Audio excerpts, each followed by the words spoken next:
Your hand will hold me still, even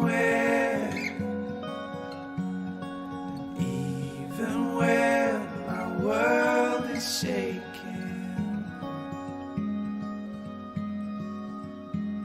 Your hand will hold me still. I'm fearfully and wonderfully made. I'm fearfully and wonderfully made. I'm fearfully and wonderfully made. I'm fearfully and wonderfully made.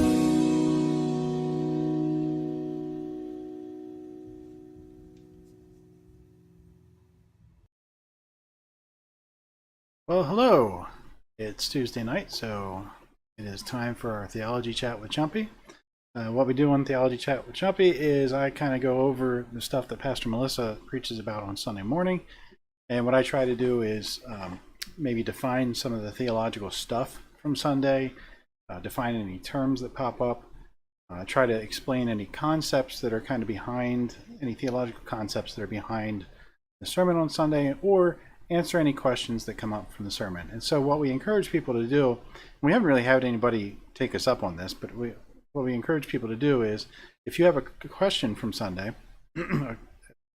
Pastor Melissa's preaching and something doesn't make sense, or that raises a question about something or other, bring that up to her or to myself, and then what I'll try to do is address that in tonight. Or if while I'm talking about it, it jogs your memory and says, oh, I meant to ask about this, feel free to put it in the comments, and I should see that come up on my screen. And so if you have a question like that, I will try and answer it. If I can't, what I'll do is I'll try and get back to you later about that. And so that's what we try and do on Tuesday nights, just a reminder what this is about. So with that, we jumped in to our Joshua series. We started this series on Sunday morning, which Melissa mentioned this in her sermon. Like, we got together planning wise, and her, myself, and Debbie, we were all trying to plan out the year, and we're like, well, what's the next thing that we move into? And we were all kind of the same opinion that, you know, we did the story of Joseph, and then we followed that up with the story of Moses and the Exodus. Like, we have to do Joshua next. It's like the next one in the story there. So we all kind of decided, yeah, this is the right way to go. and so that's what we're doing. So we started that this Sunday. Hi, Dad. Dad's watching. And so we're just going to jump in there. Pastor Melissa, just to recap, she kind of reminded us that the end of the Exodus there, Moses had brought the Israelites to this point, which is right on the edge of the Promised Land. There's the Jordan River, and that's kind of the symbolic threshold, if you will, of them entering the Promised Land. And they do some fighting on the eastern side of the river. Actually, let me pull up. I've got a map here. There you go. So this is a map. The Jordan River's there on the left part of it, and they had come up from the south. You remember we were showing all those maps previous about where they were during the Exodus. They had come up on the east side of the Jordan River here. They were conquering some territory over here that God had told them to go into. And then if you follow the red line there, they go up north, and then they come back down here to this point, kind of where the red line jogs. And they're in that area there called Shittim. And that is how you pronounce that. Trust me, I looked it up beforehand because it's not something you want to mispronounce. And so they're in that area. And it's Moses' time. He's done. God told him beforehand he wasn't going to make it into the Promised Land. And so he goes up on top of Mount Nebo, which you can see the little marker there southeast of Shittim. that's where Mount Nebo is. And so he goes up on Mount Nebo so that he can see the promised land before he dies. And he goes up there, and okay, here's another. This is kind of zoomed in there. That area that we're talking about, they're kind of camped out there in the plains of Moab, and Moses goes up on Mount Nebo. And so while he's up there, he gets to see the promised land. So he knows that they've made it, they've arrived. Here they are, even though it's the end for him. And so I looked up real quick some views from the top of Mount Nebo. So this is one of them there. They got this plaque kind of pointing out where different areas are.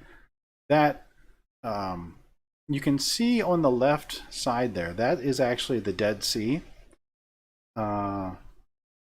which is only, it's not very far, believe it or not. So he could see the Dead Sea, he could see the Jordan River. I actually have a better picture here. Let me pull that one up. Here we go. Okay, so this is the view from the top of Mount Nebo. And on this one, you can just see the tip of the Dead Sea on the far left. I'm hovering my cursor over it as if you could even see that. I don't know why I'm doing that. But you can see the tip of the Dead Sea over there. And then the Jordan River goes east. I'm sorry, not east. Goes to the right side of the picture. It's actually going to the... It goes north. Anyway, from left to right on this picture. And that area, the kind of darker green area, that would have been the area where Shittim would have been, more or less, give or take. And so this is the top of Mount Nebo looking towards the promised land. This is kind of what Moses would have seen when he went up there. And directly ahead, I don't know if you can see it on this little placard, they have directions to where things are, but straight ahead is the city of Jericho. And that's where the Israelites are going to be heading shortly. Not yet, but that's where they're heading. And so it's just interesting to me to kind of see a picture like this and say, you know, this is what Moses would have seen when he went up on top of Mount Nebo. You can see the Dead Sea over here. You can see the people of Israel down in that dark green area. And you can see the city of Jericho straight ahead, which is where you're headed next. Or the people are heading next, I should say. And so that's it right there. And so Moses is up there. He dies on top of Mount Nebo and is buried up there somewhere. We have no clue where. But then Joshua comes down and the torch is passed from Moses to Joshua. And God tells Joshua, Pastor Melissa was going over this with us on Sunday morning. He tells him, for him, but also for the people, he says, be strong and courageous. And he says it multiple times throughout this passage in Joshua 1. And he says, be strong and courageous, be strong and courageous, be very strong and very courageous. And why does he keep doing this? The reason why is because oftentimes when God calls us to do something, calls you to do something specific, it's not something that's nice and comfortable and easy. That's not usually what God calls us to do. If you look at the Apostle Paul, when well, let me pull this scripture up here. So in the book of Acts, if you remember, Saul was going around persecuting Christians, having them arrested, some killed, and he was blinded. And so the Lord speaks to Ananias and says, Ananias, I want you to go pray for this guy, Saul. Okay, first of all, right there, Ananias is like, whoa, whoa, whoa. Say what? Do you know who you're talking about? This is something that is not comfortable and easy for Ananias to do. And so this would be a situation where, okay, I need you to be strong and courageous and go do this for me. First of all. But when he speaks to Ananias, he says, the Lord said to Ananias, and this is Acts 9:15-16, go, this man is my chosen instrument to proclaim my name to the Gentiles and their kings and to the people of Israel. I will show him how much he must suffer for my name. And so God is calling Paul into ministry towards the Gentiles. And it's not something that's going to be easy or comfortable at all. And so, again, he would have, or it would have been nice for Ananias to remember, be strong and courageous. You need to go talk to this guy. Yes, I know that he's imprisoning Christians. He's stood by while one was killed, but I need you to be strong and courageous here. Paul, probably the same thing. Paul, I know that you're going to suffer a lot of things for me as you go out and do this ministry. I need you to be strong and courageous as you do this in my service. I want to go back to the Old Testament for a minute and the book of Isaiah. The passage in Isaiah 6 where Isaiah is being called, he has this encounter in the temple, and God says, who can I send to go speak to the people for me? And Isaiah says, send me. Put me in, coach. And God's kind of explaining to him what's going to happen. And God says, he said, go and tell this people, meaning Israel, be ever hearing but never understanding, be ever seeing but never perceiving, make the heart of this people calloused, make their ears dull and close their eyes, otherwise they might see with their eyes, hear with their ears, understand with their hearts, and turn and be healed. Basically what he's telling Isaiah is, look, here's the situation. I need you to go tell these people how they're supposed to be living. But you and I both know they're going to hear it, they're not going to get it. They're going to see what's going on, but not quite understand. And they're not going to listen. In short, I need you to go and preach to these people, knowing full well that they're not going to listen to you. And like, how's that for a mission statement? And so if you think about that, like God has to be telling Isaiah, like, be strong and be courageous, because this is going to take strength and courage to keep at this, to keep at it. And even if you think about like some of the smaller things that Jesus calls us to do and to be in our lives, some of that stuff takes strength and courage. To pray for your enemies, to the whole idea of dying to self and living for Christ, that whole idea, like that takes strength and courage to live it out on a daily basis. And so as Pastor Melissa reminded us on Sunday morning, or said on Sunday morning, we need to be reminded daily, pretty much, to be strong and courageous in living the life that Jesus has called us to live. Because the life that Jesus calls us to live in our world is pretty countercultural to what our society thinks is important, and excuse me, and that can be difficult. And so, going back to Joshua, be strong and courageous. In doing what? That, I think, is an important question, because it's not just enough to be strong and courageous, period. Like, that's not what God is saying. He's saying, be strong and courageous in this thing that I'm calling you to do. Again, remember, go back to why. Why did he have to tell them this? Because he's asking them to do, he's telling them to do something difficult, to do something that's not going to be easy or not comfortable. And so that's why they need to be strong and courageous, because they are following God's commands. And he says right after that in verse 7 and 8, let me pull this up. It says, be strong and very courageous. Not just courageous, very courageous. Be careful to obey all the law my servant Moses gave you.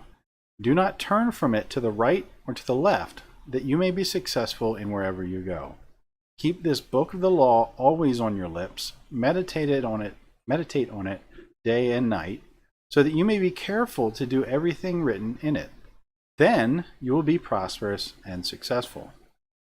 And so they're going to be doing what God had instructed them to do that whole couple books beforehand, when he was telling the people several things, who they're to be as his people, what that means for how they worship him, and what that means for how they're supposed to treat one another. That stuff needs to be done, God's saying, or else there's no point in being strong and courageous. You can go in there, be strong and courageous all you want, but if you're not doing these things that I've told you to do, being the people that I've called you to be, there's no point. He says, if you do this, then I will be with you. Then you'll be prosperous and successful. It kind of reminds me of Jesus when he's telling his disciples, he says, if you love me, keep my commands. And so it's important for us as Christians to know, what is it that Jesus tells us? How does he want us to live? How does Jesus want us to live in relation to God, to live in relation to other people? That's important for us to know. Otherwise, we don't know if we're doing it right or not. And to go back to this passage here, he says, keep this book of the law always on your lips, meditate on it day and night, so that you may be careful to do everything written on it. We have to know it. Following God is not kind of a free pass to do whatever you want, and then God rubber stamps it and says, okay, you're blessed. That's not what following God is about. He says, do not veer from my commands to the right or to the left. He says, stay on the path. I mean, think about it this way. Think about life is a minefield. Okay? Sometimes I don't think that's far off from a good picture of life. But God's saying, look, there's this path through here, and if you stay on this path, you're good to go. You'll get right through, no problem. Do not move to the right or left of this path.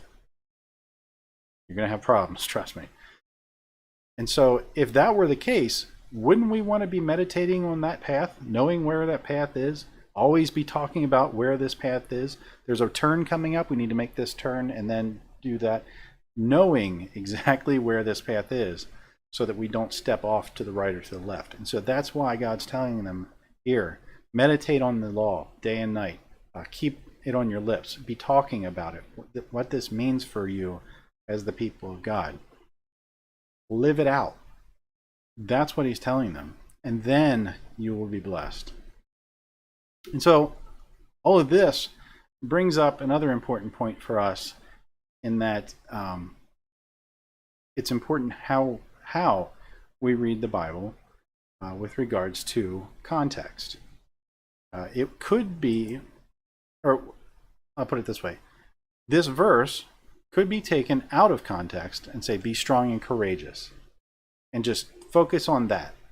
And so then what the focus becomes is strength, power, courage. Okay? That becomes the focus then of this Bible verse. And if that's what we focus on, that's something different than being strong and courageous in following God. Okay? That's a very important difference. And so it's important always to read the Bible within the context of what verses come right before and right after.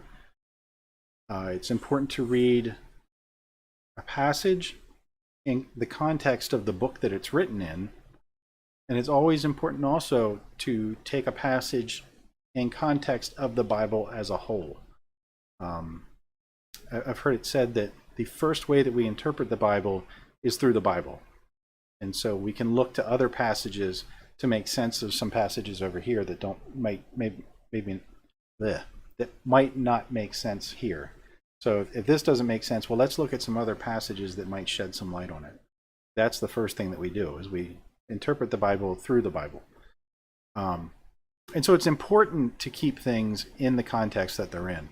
So I think I'm going to try, and I hadn't really planned this, but I think what I might do over this series is try and bring up some points as to how we read the Bible. as we're doing this. So I'll try and keep that in mind over the next couple of weeks. So as I said, we just started this sermon series on Joshua. I think next week we're going over the River Jordan. So that's where we'll be Sunday, and I'll be talking about that again Tuesday night. So I'll see you Sunday and Tuesday.